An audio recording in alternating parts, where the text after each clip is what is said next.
What is going on, people? We are Tottenham TV, and it is FA Cup weekend. It's time for Spurs to start their FA Cup journey. It's been a long time coming since Spurs have done anything of note in the FA Cup. I think I was a little baby. I was probably 2 years old when Spurs last won the FA Cup, and at the time was a record-breaking 8 times. Under 2 probably, because it was probably before June, the final. Yeah, so it was in May. Not even 2. Just about, just before 2, but very, very frustrating in terms of, what Spurs have done in the FA Cup. Look, and we'll get into all of that in the match preview. Apparently we're not in sync.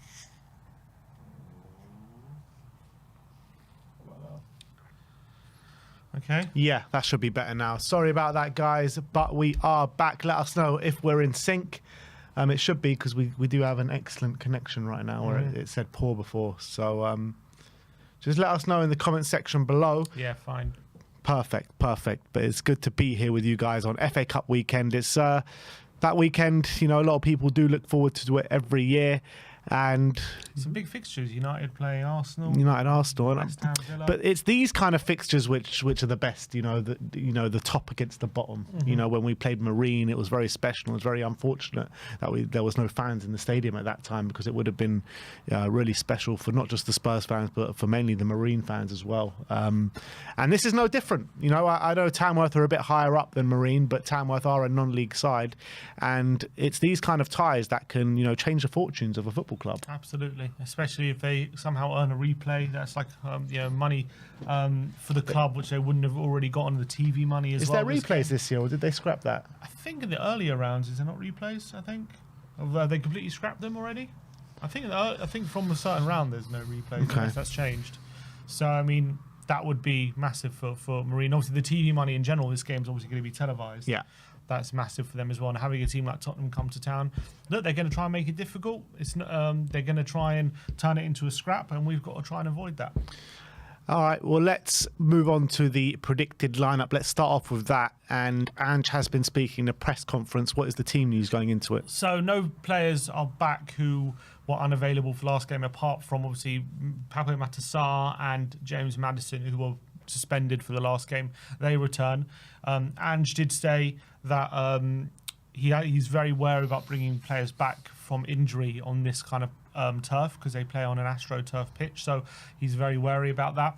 But positive news on Rodrigo Bentancur, in the sense that it wasn't nothing more serious than obviously a big bang to the head, and obviously got knocked down. He's got concussion, which is not good, obviously, but he says he's fine. He's come out of hospital, he's at home, and he's going to give him the time required, probably around 2 weeks, to get back to fitness and make sure everything's okay, and make sure there's no underlying issues there. So good news on Bentancur there. But other than that, Romero, Richarlison, Odegaard, Vicario, Davis, Van de Ven, Udogie still injured, unavailable. We did hear reports, or news I should say. Romero should be back around 20th of Jan, Van de Ven 27th of Jan, Odegaard hopefully early Feb, around 10th of Feb, and Vicario around February time. And actually, this could be Richarlison's last game out injured. And Ange said before the last game, with all being well, he'll be back for the North London derby. So let's hope that's the case. All right, so let's get into this lineup. It's going to be a hard one to predict, to be honest. You're looking at the goalkeeping situation. For the last month or so, we've only had one goalkeeper to choose from. Now we've got 3. Obviously, Vicario's still injured, but you've got Brandon Austin, you've got Kinski now, who had an unbelievable performance against Liverpool, and you've got Fraser Forster. In my opinion, it will be Brandon Austin. I think he deserves to play again after the good performance he had against Newcastle. Yeah, I agree, and I think he probably deserves some game time, and as well, he's going to have to play, most probably. He's going to have to play some Europa League games. So I think it's about time we get some consistent minutes. Yeah, I think you need to change the formation. Oh yeah, sorry. Because Sim's got it down as a 4-3-4-2, 4-4-2, but it will be 4. On screen, yeah. But Brandon Austin in goal. Now the back four is going to be interesting. Which way do we go with it? I would like to see Porro given some rest with the North London derby coming up. Archie Gray has played a lot of football. Dragoshin has played a lot of football. I mean, they've all played so much football. Spencer's played a lot. Which way do we go with it? Who plays at right back? I think there's an option for 3 players to play at right back, whether it be Archie Gray, whether it be Pedro Porro, whether it be Jed Spence. I think look, considering Spence by and large this season hasn't actually played that much, hopefully he should be okay to play this one and at the Emirates on Tuesday. He mentioned Reguilon in his press conference, so that suggests that he's probably going to start in this one. I've got a feeling it might be Dragoshin and Dorrington at the back with Spence. Well, I mean, we're going one by one, but I think Spence right back, I think will probably start. Give Paul a rest. We know he needs that rest because he's played a lot of football this year, and we've seen how good the rest has done him in recent weeks. So I think we're going to want to keep that and rest him for this one. So I think probably Spence comes in at right back, I think. All right, yeah, I would agree with that. Spence at right back, be good to see him in his natural position, and it's something that he can, Come up with red. Red, what is that? Get that off the screen right now. Get that off the screen right now. What is this? He's Spurs in a red shirt. That's better. That is better. But Spence at right back, yeah, I think, look, he'll have a field day out on that right-hand side with what he's showing at the moment with his power and his speed. He could probably get on the score sheet this weekend. I hope so. Yeah, look, he's playing really, really well, and yeah, big up to him. And maybe look, maybe we'll play Porro for like half an hour or something if we want to give Jed Spence a rest as well. So I think maybe they get half each, something like that. Centre back, yeah, I completely agree with you. I think it will be Dorrington and Radu Dragusin at centre back. Radu has played a lot, and he's going to have to play again on Wednesday in a big game at the Emirates. But yeah, I mean, it's weird to say this, but he's going to be like the senior guy at the back there at 22 years of age. That's how it's been for weeks as well. I've got a feeling maybe you go Dragoshin for one half and Gray for another half, and try and just give him as much rest as you can in this kind of game. Hopefully, fingers crossed, we're in a commanding lead come the break, and we in a position to rest players. We might not be, but hopefully we will be. And at that point, you can rest players. He did mention Dorrington, saying he needs game time and we're going to look for a loan deal for him. But I think in this game, considering he did come on against Southampton, so he's had a bit of Premier League experience, hopefully in this game it shouldn't be a step too far to put him straight in. Yeah. And then at left back, like you said, it will be Sergio Reguilon, who I think, again, another player who's probably deserved a few more minutes than he's had. Obviously, he came on in the second half at half time at the Newcastle game and did fairly well. Yeah, did well. Fair play to him. Whether he'll be here at the end of the month remains to be seen. Obviously, with our problems at left back, if we don't sign one, maybe we'll have to keep him. But I think he showed he can do a job for us when he did come on against Newcastle, and good to see him for 90 minutes here. Moving into the midfield, I think it will be Basuma in the 6. Ekin Basuma starts. Yeah, I think he does. I think we're lacking options. Obviously, Bentancur can't play. You're looking at Archie Gray can play in the 6. It'll be actually nice to see Archie in the 6, to be honest. You've got Bergvall who can play there as well. Obviously, Maddison and Sarr back from suspension. I feel the midfield, maybe Sarr. Maybe Sarr will play there. What do you reckon? In the 6. What about Bergvall? I reckon Bergvall's going to play on Wednesday. I reckon they might give him a rest in this one. I think he might have to play both, because I think are you more likely to rest Bergvall for Wednesday or Basuma? You know what I mean? Who's more likely to play both games? I think they're both going to play both games. Well, yeah, I mean, yeah, you're right. Maybe Basuma does need a rest just because Bentancur's out injured. Yeah, exactly. So he's definitely going to start on Wednesday, and then obviously, I reckon it'll probably be. What I'd like to see is Gray, Sarr, Maddison, because obviously Sarr, Maddison didn't play, so they can start and should be all right for Wednesday as well. What I'd like to see is Gray there, but if he's going to maybe put Gray in at centre back at some point in this game potentially, maybe he puts or maybe he starts Gray there, moves him back. What about Gray, Bergvall, Gray, Sarr, Bergvall? Gray, Sarr, Bergvall, and rest no Madders. I've got a feeling Maddison might play. You might want just one or two senior players in there just to make sure, Is Sarr considered a senior player these days? I guess, but he's still 22. I feel like he might just want, because we're going to go. I know spoilers, but the front three is probably going to be inexperienced potentially. So he might just want someone like Maddison on the pitch. Captain Maddison. Yeah. Just to make sure, because Decky as well. We're thinking probably going to have a rest. Like he said on the press conference, I was watching it, and he said yes, I'm going to give some players a rest, but I can't put out a team that's going to make things too difficult for us. That's what he said. So it implies there's going to be some. It's true, but I don't think the changes that we're talking about do make it too difficult for us. I know, but there's a reason he said that. That's probably because he's going to play a couple of more senior ones. Yeah, but I think like when you're looking at that team, Reguilon is a senior player. Dragoshin, he's been a senior centre back in the Premier League for the past couple of months. Jed Spence, they're all like seasoned Premier League players. Are they? Apart from Reguilon, the other two aren't. It's true, but Spence and Dragoshin have done, had good performances in the Premier League. I know they've played well, but they're not like more experienced. Just making sure that nothing goes wrong on the day. You know what I mean? Those are experiences. I just think Maddison's going to play. Essentially, that's my point. I think he's probably going to put Maddison in, and just keep Decky fresh for Wednesday. I think even if Maddison plays today, I think Decky should not start the North London derby regardless. I don't think he should play a minute here, and I think he should be used as a sub in the North London derby. I really believe that. Okay, well, we'll get to the North London derby preview when we play them. But I think it'll be Bergval. I think Sarr, Bergval, and Maddison. Sarr, Bergval, Maddison. All right, let's go for that. I'm not too mad about that, unless you go for. Yeah, because Gray's played a lot of football. Yeah, he has played a lot. Bergval, Sarr, Maddison. Thing is, Bergval put in such a big effort, and I want to see him play in that North London derby. That's the thing. Give him 45 minutes and then take him off. Maybe you can. Yeah, maybe Bergval and Gray can play. Well, we're saying that for Dragoshin, so. No, we'll have to wait and see. I wouldn't be mad at that midfield at all. I think that's a midfield that can, definitely take the sword to them. That's for sure. Yeah, exactly. Moving on to the front line, in the right-hand side, I think it's going to be Yang Min-hyuk for his debut. Yeah, we haven't seen him yet at all. Obviously, Brennan, he doesn't have a number, but he is number 18. Brennan had to come on very early on Wednesday, with Decky moving into midfield. So I think they both probably could do with the rest ahead of the North London derby.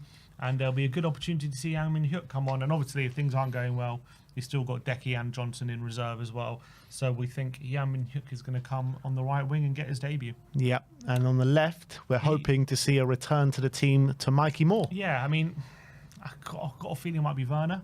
But he did say that Mikey Moore is going to get minutes this weekend. So he did confirm that.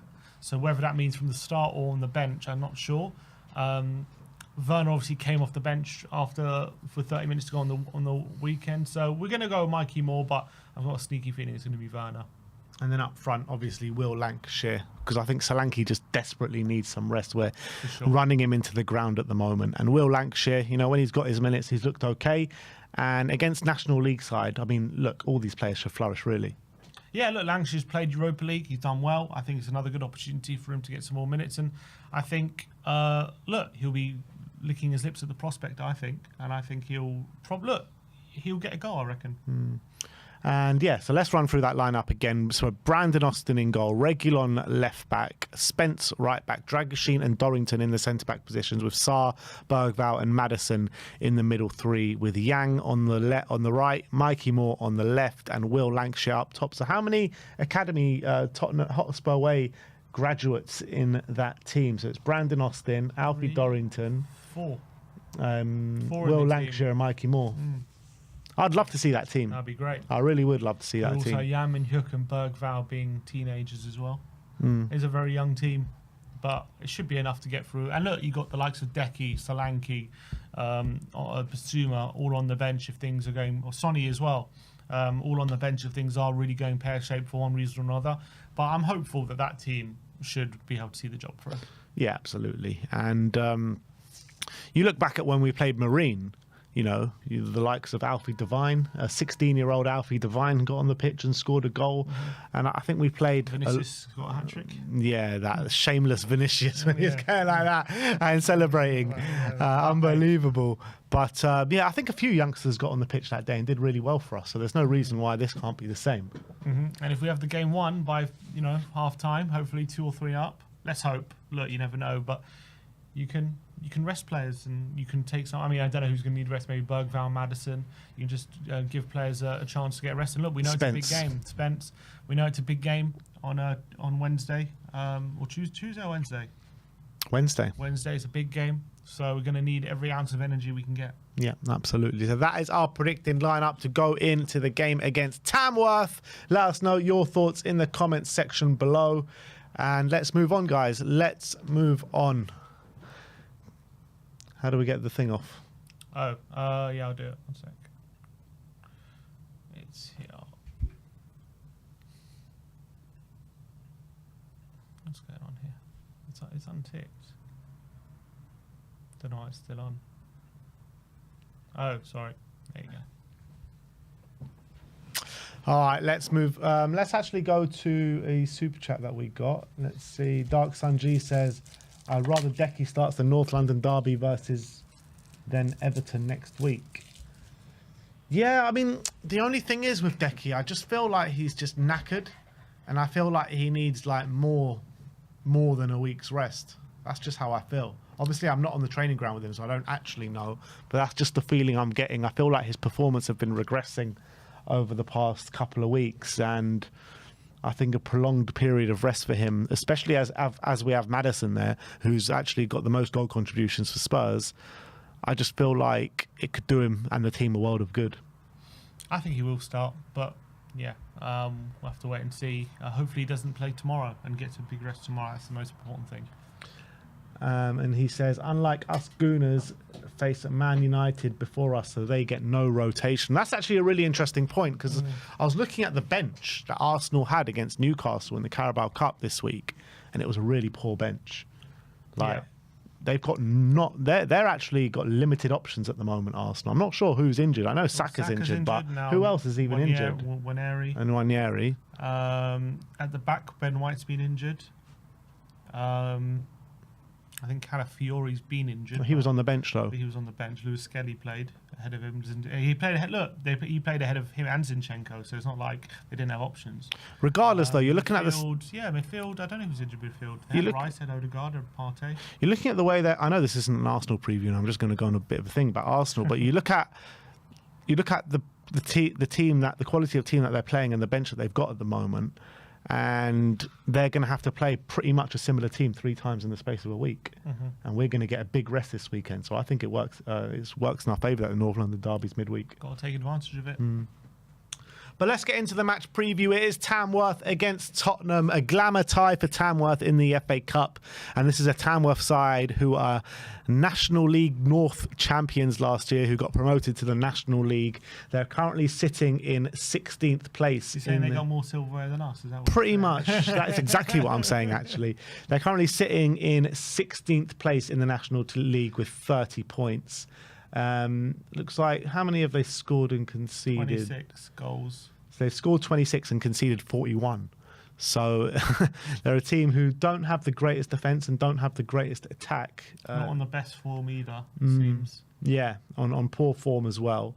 But I think it's... You can't really happen at the Lamb Ground. You can't really take form into account. I mean, I know it's like David versus Goliath in this game, but when you're looking at Tamworth, like, there's no form to really go on, because they're gonna. This is a one-off game, and they're just gonna give it their complete all and do their best to try and just get a goal in this game. Never mind get a result. It's a capacity of 4,065 Lamb Ground. There'll be, I think, 650 or 750 travelling Spurs fans going down there. Obviously, we're going to be on the watch along, but yeah, a real glamour tie for Tamworth. I just love these David versus Goliath battles in the FA Cup, and you're usually rooting for David, but in this instance, I'm definitely going to be rooting for Goliath. But what has gone wrong with Spurs in the FA Cup, man? Like 1991, record holders, 8th time, and since then. You're talking, we used to be like one of the best FA Cup teams, the best FA Cup teams. And now we've let the teams like Man City overtake us, Arsenal overtake us, Man United overtake us, Chelsea like all these teams. And they've got like many more FA Cups than us. It's not even just like 1 or 2, where you're looking at, 25 years ago, we were the record holders. We had we still on 8 FA Cups, which is still a pretty good total. But yeah, we've been completely leapfrogged by a number of clubs because we haven't won a trophy. We haven't won it since '91. What can I say? It's not specific to the FA Cup. It's just Tottenham in general have not won many trophies in the last 30 years, and we all know the reasons why. But to be fair, in terms of the FA Cup specifically, I mean, we haven't reached a final, I think, since we won it. But I think, how many semi-finals have we reached? Probably I would say about 5 or 6. Since 91, we got the semi-final in 92, 93, semi-final 94, 95, semi-final 98, 99, semi-final 09, 10. We lost to Portsmouth. Yeah. 11, 12, we got to the semi-final. 16, 17, 17, 18, and that's the last time we got to the semi-final. 7 semi-finals we've been in that time. Which actually, as a record, 7 semi-finals in 30 years, that's like... one every 3 years, nearly. Yeah. Kind of, just 7 semi-finals, but 0 finals. Yeah, 0 finals. I'm saying, but it's not like we never have the opportunity to get there. Like, we've been fairly consistently getting to a semi-final, but can't seem to get over that line. We've clearly got a psychological problem. Even like that game when we played Portsmouth, I remember Portsmouth going into that game, they had like players they couldn't even play because like they played them. They had to like pay the money which they couldn't afford. So there was questions whether like they were in crisis and disarray. They even got relegated that season, and we still lost that game. Like the semi-final against Chelsea, we were playing brilliantly, and then they had that ghost goal given where the ball didn't go over the line, and the referee blew his whistle for the goal, and it completely screwed us over. So we've had our moments, and we've been very unlucky. The Chelsea one under Pochettino, we lost 4-2, but again a very strong performance, and just ended on the wrong side of it. So it's, I mean, sometimes been unlucky, but sometimes we just haven't been good enough. When we lost to Man United, the most recent one, probably weren't good enough in that game really, despite taking the lead. When we played Portsmouth, we weren't good enough on that day. In the ones in the 90s, I think we just buckled under the pressure. So definitely it's a psychological issue with Spurs. But what's our best showing then since the last semi-final? Because that was a while ago now. So we've been really poor in the FA Cup since that semi-final against Manchester United, like really poor. So the year after, we got to the 5th round and lost to Norwich. Then we got to the 5th round and lost to Everton. Then the 5th round lost to Middlesbrough. The 5th round lost to Sheffield United. And then last year we went out in the 4th round to Man City. So, I mean, you're looking at the kind of clubs that we're going out to, bar Man City, since then. I mean, it's been nothing short of embarrassing, really. Mm-hmm. I remember that 5-4 was a crazy game, and we should have won that. But still, like, it just plays into all the other years. Yeah, Middlesbrough and Sheffield United, I was both under Conte. Those are both really embarrassing results.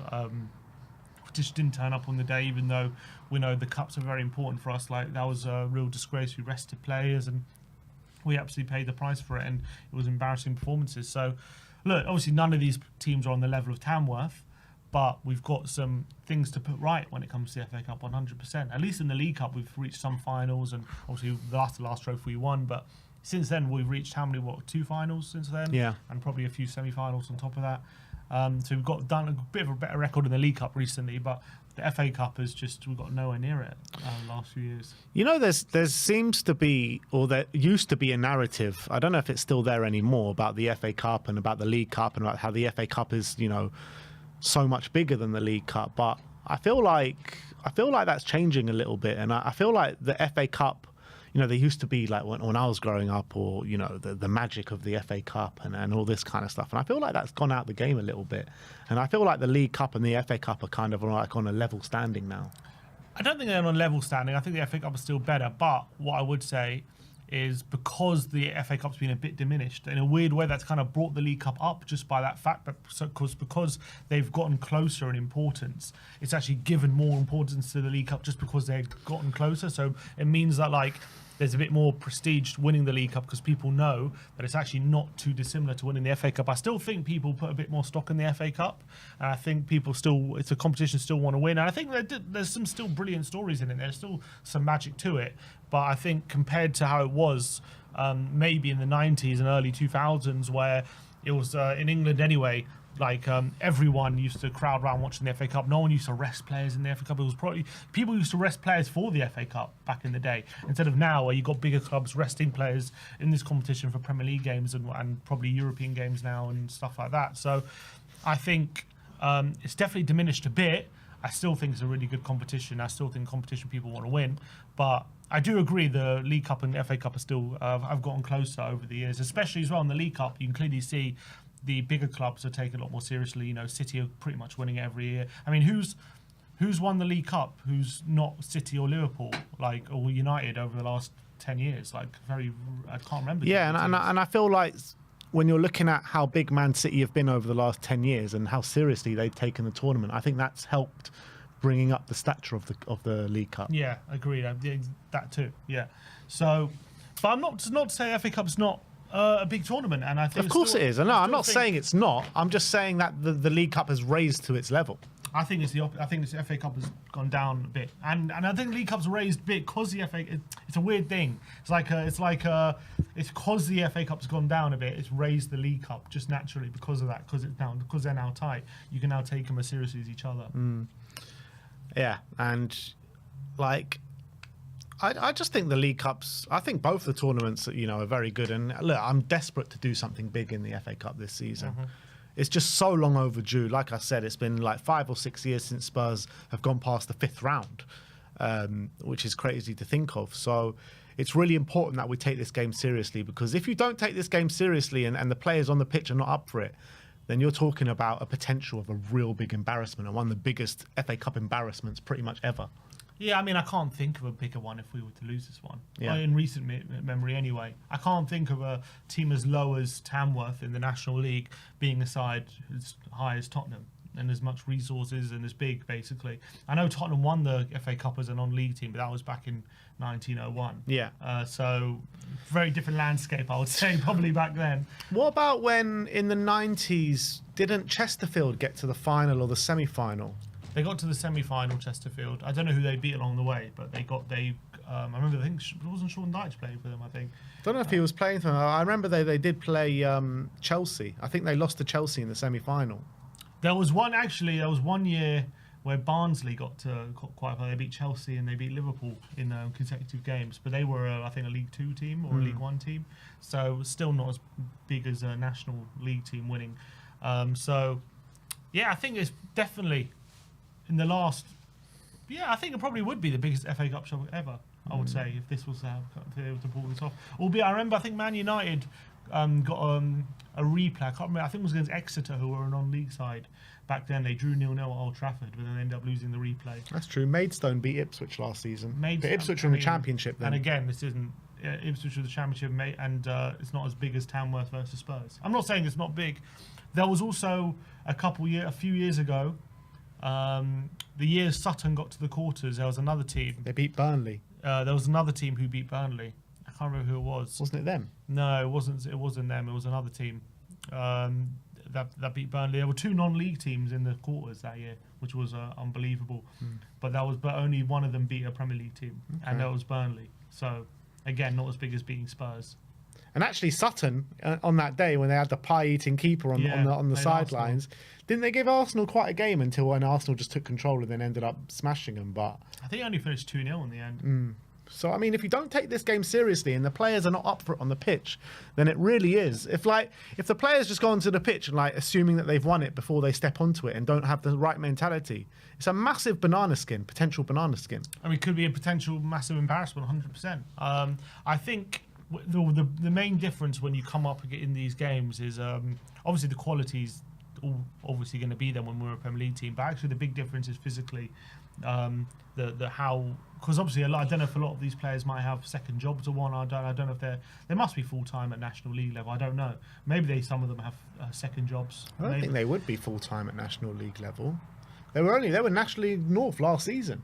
Yeah, and then they definitely wouldn't. They definitely would have second jobs at that point. So maybe they still do. So I think it's hard for them to compete physically with professional Premier League players, especially when it gets to the last half an hour. Then they'll be running on empty, and that's where you use your physicality and stamina to basically get the better of you. So I wouldn't be surprised first half an hour.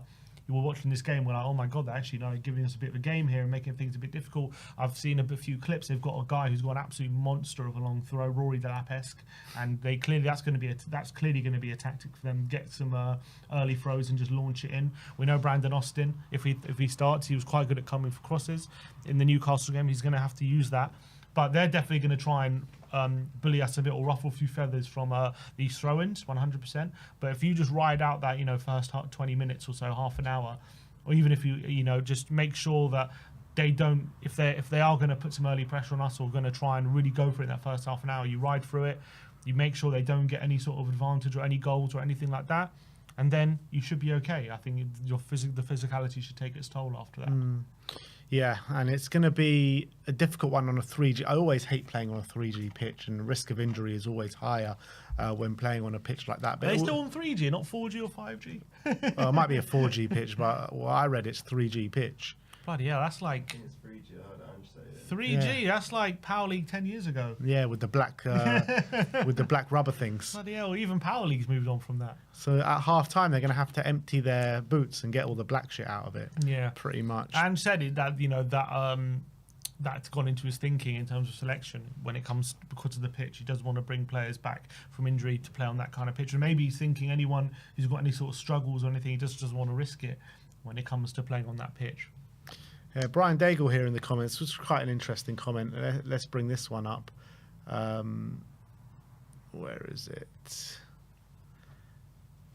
He says he was watching a podcast with Joe and Ashley Cole along with Teddy Sheringham. They interviewed the Tamworth captain, and he's a property surveyor, and mentioned that the pitch is on a slope as well. Well, they on a slope. It's like the Underhill, the old Underhill. But yeah, I used to play on Sunday League pitch was on a slope as well. So it's always when you're going uphill, so it's never a good sign. So I don't know if we want to be going uphill first half or second half. Yeah, like when Yang Min Hyuk signed for Spurs, I bet he never thought he would be making. He'd probably be going onto the pitch tomorrow about what the hell is this? I thought I was coming to play in this massive 60,000 seater stadium. I'm going uphill. It'll be unbelievable. I'd love to see Yang Min Hyuk play tomorrow. On Sunday. Yeah, I want to see him too. I've got a feeling, I don't know, I just got a weird feeling that he might go a bit stronger than we expect. But I really hope he gives everyone as much rest as possible. But as well, I think he is right in what he was saying in his press conference. You don't want to go into this team thinking, you know, rest everyone and it's going to be easy and you could be on the end of a massive shock. You kind of, maybe it's a case of get the game won as early as possible, then make the changes rather than go into this thinking, we're going to make a series of changes and we're going to find a disjointed performance and all of a sudden a couple of throw-ins go in and then you're under the cosh all of a sudden. Yeah, I mean, if they score early from a long throw-in, you know, it could get a bit dicey. Yeah, it feels like, I know there's a place in the next round to gain, but it just feels like in a game like this, there's just so much to lose and not a lot to gain. Yeah. And we just got to get through to the next round. We've been a good cup team this year so far. Still in the League Cup, you know, first leg advantage in the semi-final. Europa League, you know, we've got a couple of games more, but good shot at that top 8. Now it's time for us to go on a cup run in the FA Cup as well. And, you know, if we keep going in all these cups, you know, I know the league position is bad, but hopefully that will kind of make up for it if we can have some really good cup runs. And that's what we've got to try and do. Yeah, absolutely. So, look, it's a big opportunity for Spurs to get some rest in some of the players' legs this weekend, and also, obviously, a massive opportunity to get into the 4th round of the FA Cup. I think the draw is going to be over the weekend or on a Monday. So, yeah, we just got to hope that our players come through unscathed. We don't take the game lightly and we get the job done, hopefully early, so we can take some players off. But yeah, it's going to be a momentous and a massive occasion for the whole town of Tamworth, the football club, and everyone involved, really. I did see that ticket prices for this game for Tamworth, they like quadrupled it just for this game, which I felt like that was a bit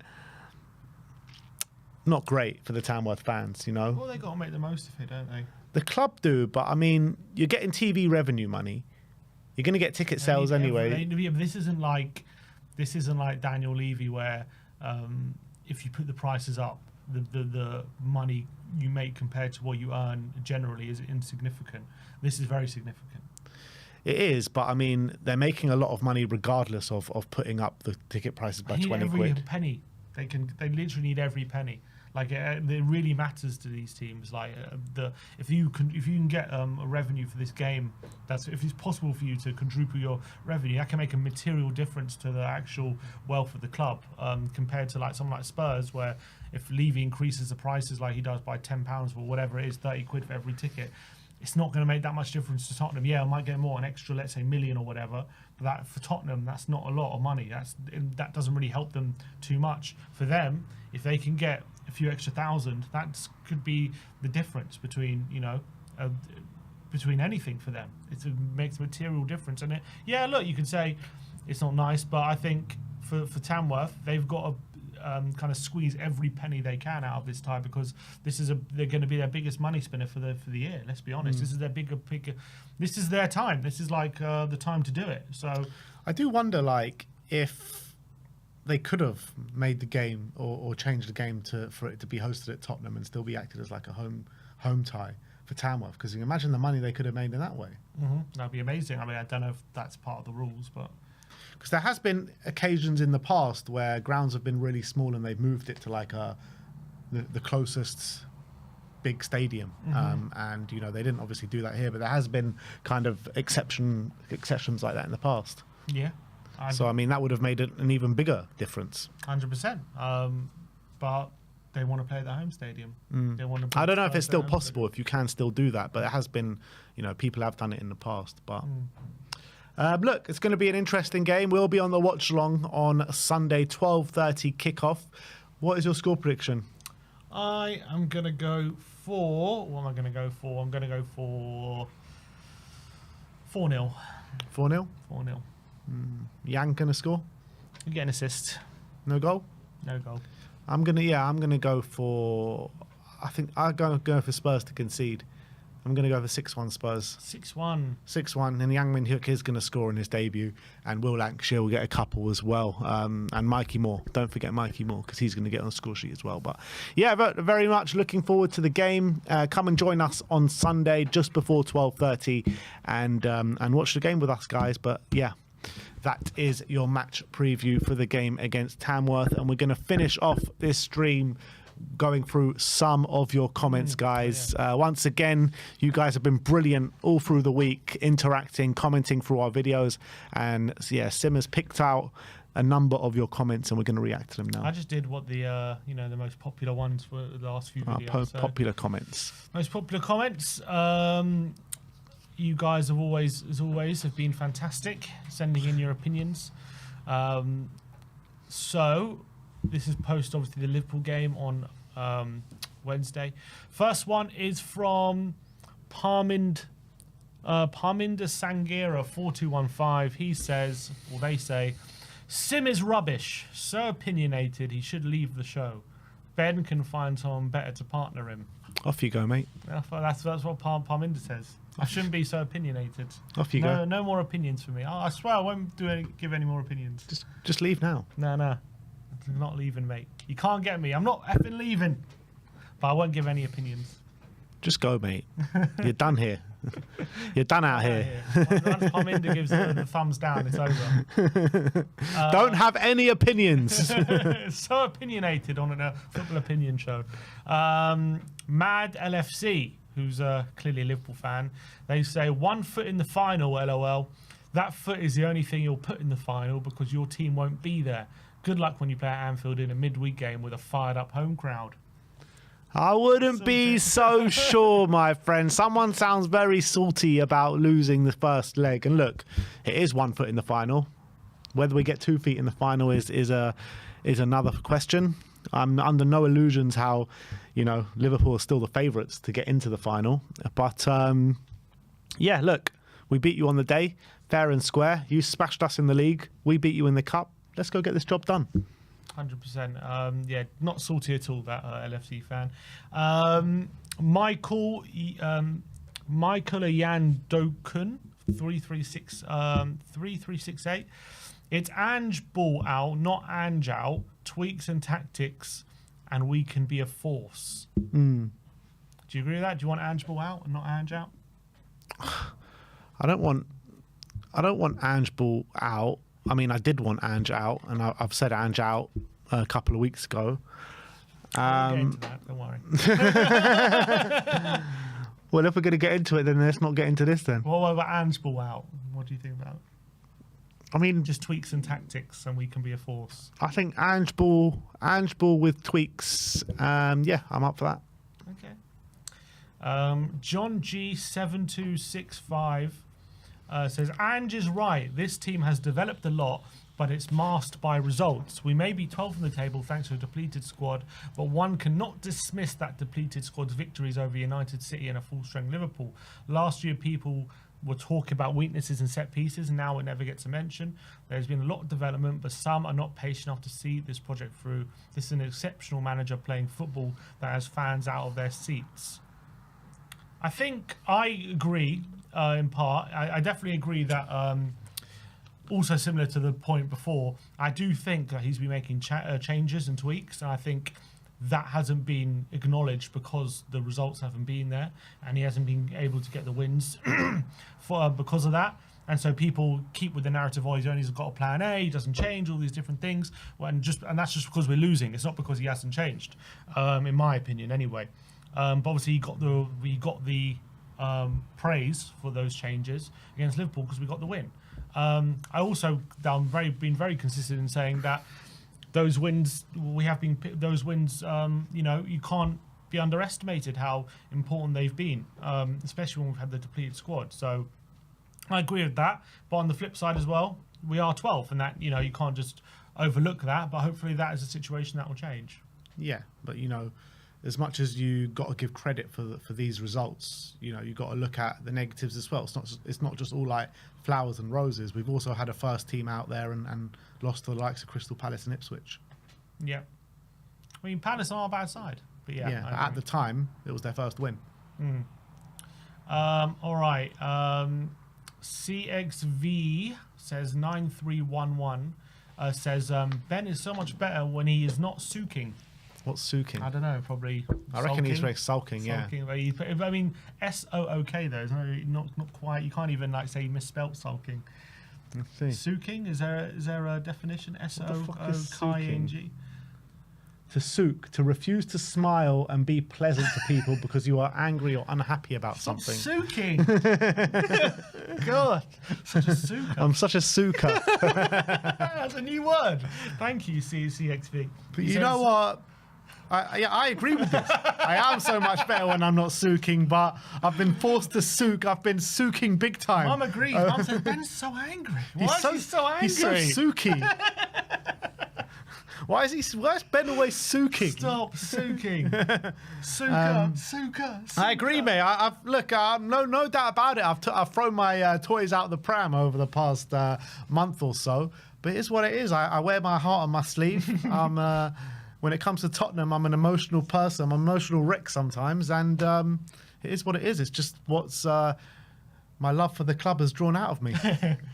Demo0891 says, Ben, just checking, are you still Ange out? Am I still out? Interesting question. Interesting question. I feel like I have, I've gone very hard against Ange over the past. How long has it been now? I think it's been like kind of since the Ipswich game. It's just been going. It's just been going down and down and down. Wolves and down. Is when you declared it officially. After Wolves, yeah. But I mean, in terms of my feelings towards Ange, I think it's been evident that it's been getting louder and downward louder. Spiral. In a downward spiral since the Ipswich game, right? Mm-hmm. And it all came to a head after that Wolves game. I think I maintain the fact that even in that time where I was saying Ange out, that I really like him, I really wished it could work, and I really want him to prove me wrong. So I just want to put it out there. Like, I've always liked the guy, even when I've been talking about Ange. Even I've said to you, like off camera, like I just listened to him in a press conference, and like you flip, yeah. And I'm like, I just can't not like this guy. Like I've always liked him. Don't get me wrong. I just thought and think maybe he might not be the right guy for the football club. That doesn't mean I don't like the guy.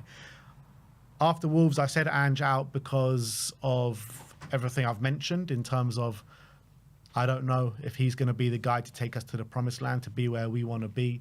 I think the form and the results over the past year have been nowhere near good enough, and that's before the injury crisis. But now I thought we were going to get absolutely battered to Liverpool. I thought, they were going to wipe the floor with us. We beat them, and that's a massive credit to him. So now we've beaten them, and we've got a realistic chance of getting into a final. You've got all the other competitions as well. I feel like you have to now stick with it until the end of the season. I think you'll be stupid to not do so. And I'm not Ange out because I want to give him to the end of the season now. So my opinion has changed on that. And I admit that Sim was right on that situation. You know, you have to give him to the end of the season. Victory. And look, I can admit when I'm wrong, and I was wrong on that situation. And you know, when you call things out and you when you call things out, you got to admit when you're wrong sometimes, as well as, you know, it takes a big man to admit when he's wrong, and I'm admitting I was wrong. James Lovelock said it's okay to change your opinion. However, I'm not totally Ange in. I'm not totally Ange in because my opinions before the Liverpool game are still there. I haven't changed my opinions in that situation. I still have all the same concerns that I had before the Liverpool game. The only difference in my opinion now is that I'm reserving my full opinion till the end of the season, and I'm reserving where I want this manager to go till the end of the season. All right, fair enough. Would that change if we do get battered in the second leg? No, I don't think so. Fair enough. Well, there you have it. He's fully Ange in. Come on, boys. We got him. We got him, boys. J player NZ202 on says, chalk and cheese, these two. One showing his knowledge and maturity, saying it how it is in context while agreeing, yep, all ain't right, keeping a level head and simply being sensible, not throwing in the towel. Is that me, right? Of course. Keeping fully behind Big Ange to bring success that all involved at Spurs have been crying out for. Maybe it won't work, but at least give the manager a chance with a couple of windows, and more importantly, building a squad, not a team that's capable to match the big boys. Unlike his brother, who, like many, to be fair, are jumping on and off a bandwagon to go as far as pushing for Ange to be sacked with topics like I'm Ange out. I enjoy this channel but haven't of late for certain reasons. Can't be hating one week and changing your tune the next. If Spurs want success, then patience is needed. With that comes backing from the fans. Success will come. Just ride the waves, boys. Can't be hating what? Can't be hating. No, can't be hating one week and changing your tune the next. That's Why what not? he said. He says can't do it. Can't do it. You can't do it. You can't be doing it. So you can't ever like be frustrated and just show your anger like when things are not going right. Like it's just who I am, mate. Just who you are, mate. You learned from the best. There you go. That's a good comment there. But you know, I saw a comment on the Liverpool game, one of the match reviews or something, or maybe the match preview, saying it's like Ben's desperate for us to lose here. Ben's not happy because we won, and I was like, don't put me in the boat with like all those other guys, man. That's not me. That's not me. I'll never stop supporting the team. And even when I had my big reservations about Ange and I was arguing against him for the last month or so, I was still singing his name in the stadium. Don't get me wrong. I was still sitting loud and proud. I was singing it. So my support never wavered when I was watching the team. Dex is calling you Ben Minsook.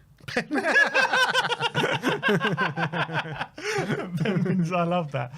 All right, Hutch022 says, just remember this when you are all hanging shit saying Ange out. Levy is the only one with any spine sticking with him. I mean, I don't know if he's... Look, to be fair to Levy, he stuck with him, which in previous managers, he wouldn't have stuck with him. I guess we have to wait and see whether it's the right decision.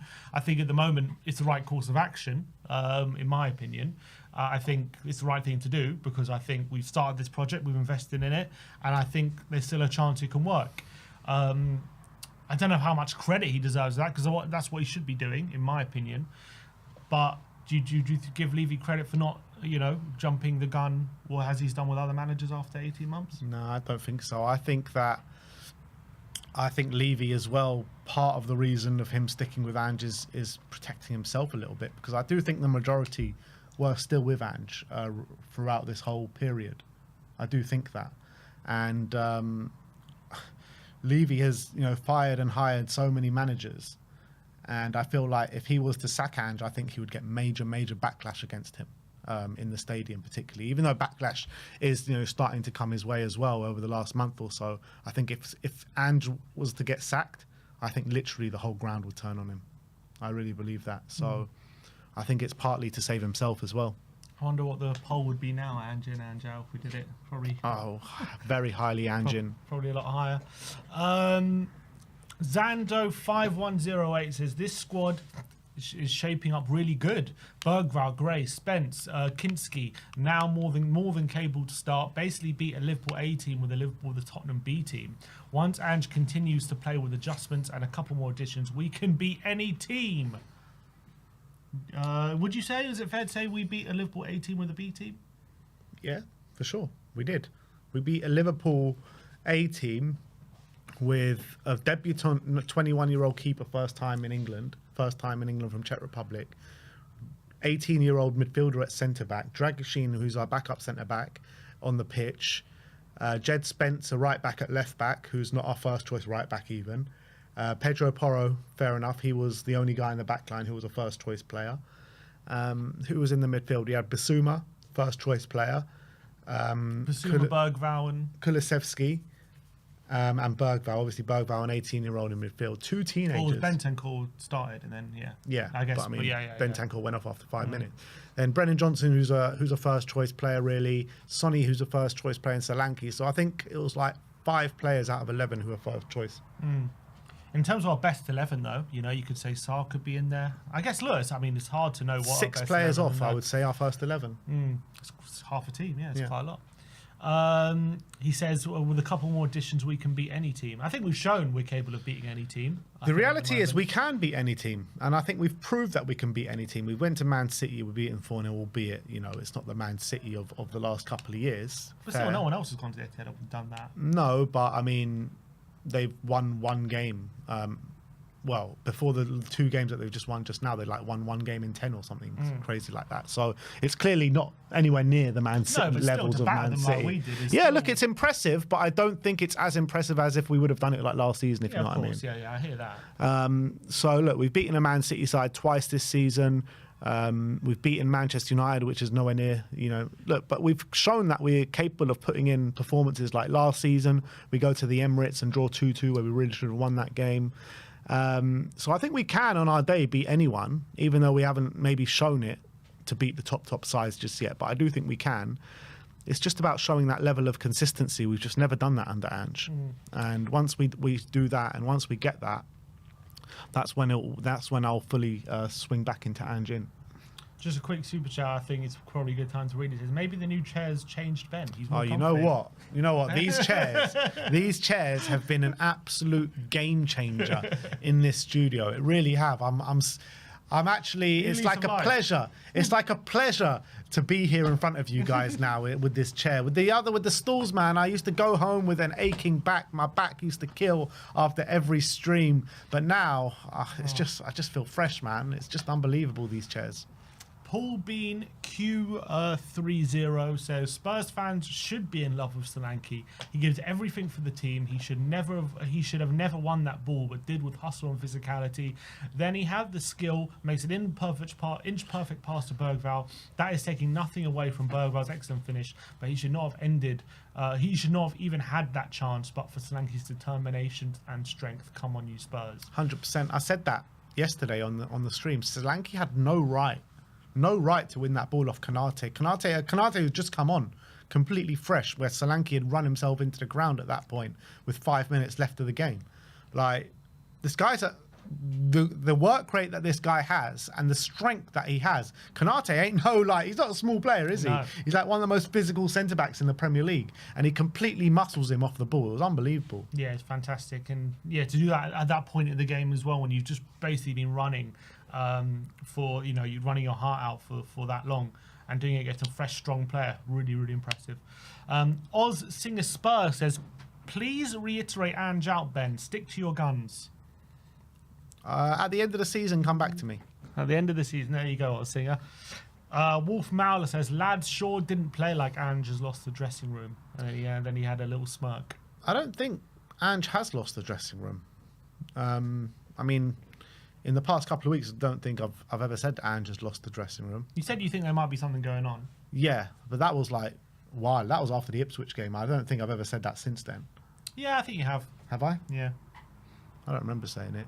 But anyway, I don't think he's lost the dressing room. Even with something going on is different to him losing the dressing room, though.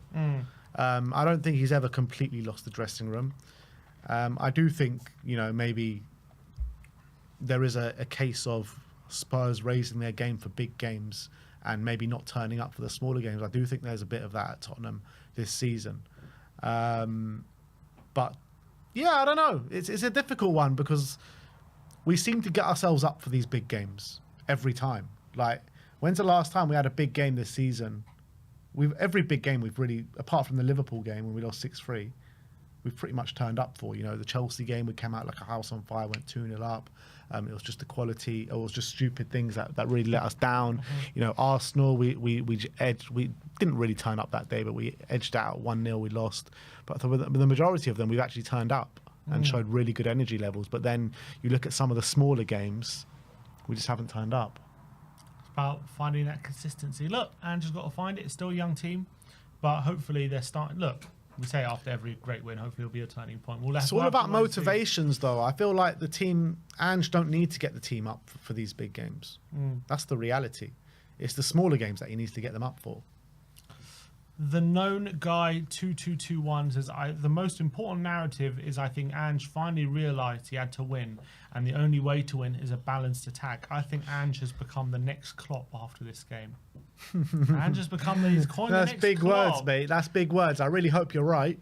And look, I'll be the happiest man in the world if Ange becomes the next Klopp and wins Spurs a title in the Champions League. I think we'd all be absolutely delighted on that. I'm not ready to call him the next Klopp yet, but I'm obviously backing him. Robboy2241 says, Spurs fan here. It's half time. Second half is at Anfield Cauldron. I don't think this is the time to be gloating or winding up Liverpool fans, setting ourselves up for the usual punchline in a month's time. Do you? Or are some of our fans really, truly that dim? Really, truly that dim, in your opinion.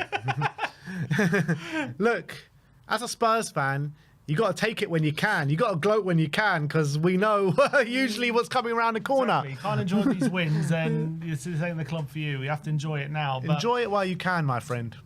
Exactly. We'll see. Look, we've got a month to enjoy the win and gloat. So do it for a month, because you're not going to get another month where you get to enjoy it like this. I hate this. Like, you can't celebrate a win if because you know what's coming, or what is football? If you can't celebrate your wins, then what is football about?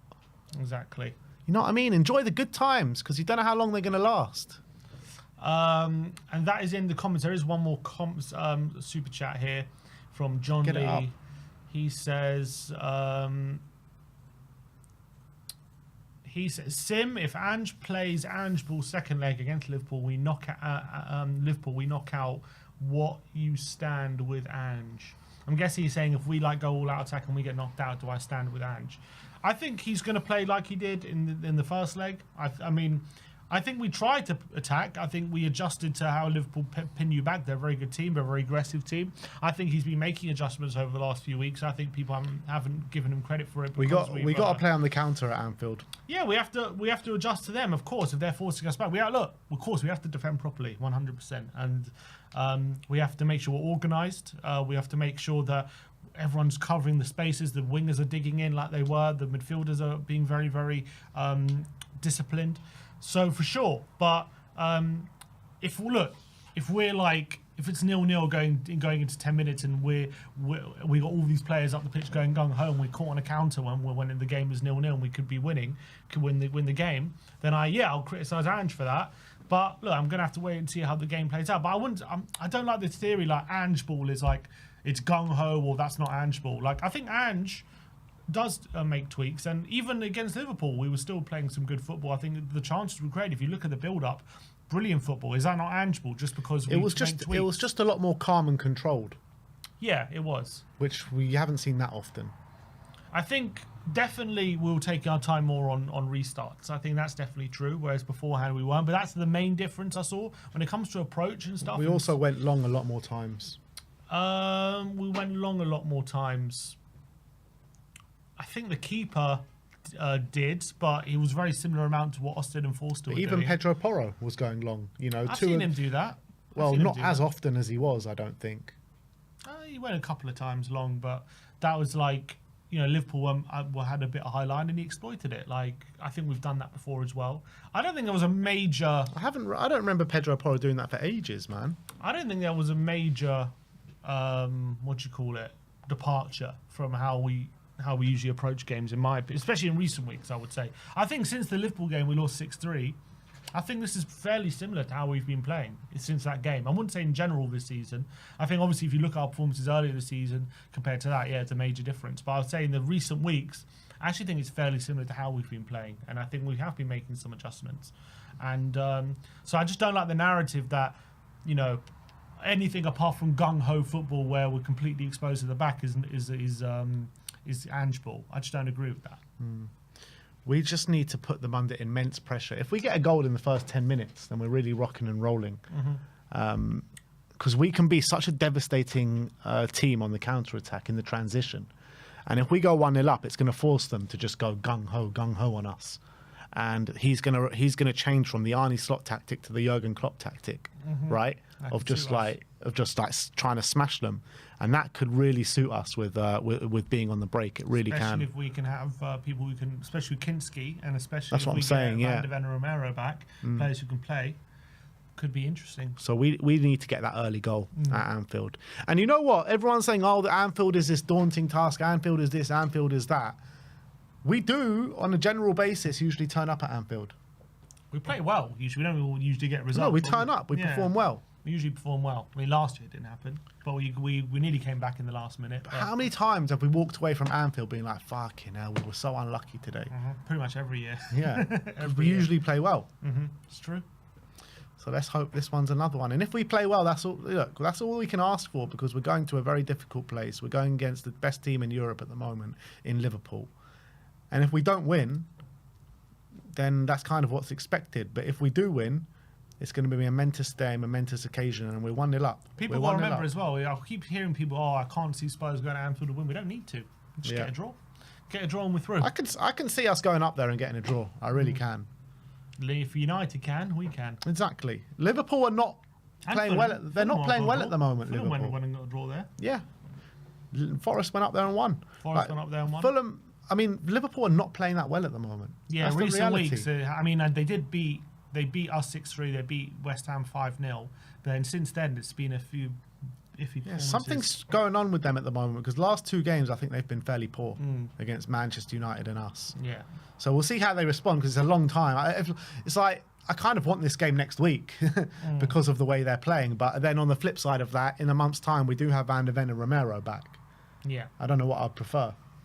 Probably Van de Ven and Romero back. Yeah, but then you they get the chance to get their form back. Well, maybe Salah will be out.